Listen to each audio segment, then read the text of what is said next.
Вот перед вами есть 8 замков. Каждый игрок выбирает себе определенного уникального героя. Это знаменитые, известные тюркские лидеры. Допустим, Фатих Султан Мехмед, Хаджи Герай, Али Майдамах и так далее и тому прочее.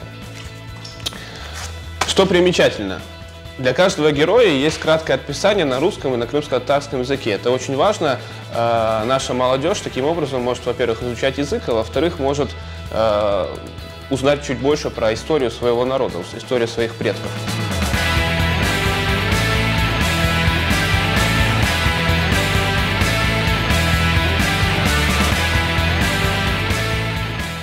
Из полезного. Очень важно в этой игре, очень важное обстоятельство этой игры для человека – это математический счет. Постоянно нужно проводить определенные подсчеты по захвату территорий. Допустим, каждая территория обладает определенной числовой силой. Чтобы мне ее захватить, нужно эту силу перебить. Соответственно, нужно посчитать, сколько у меня войск, сколько войск в отряде у противника. И это очень хорошо развивает умение быстро считать и думать.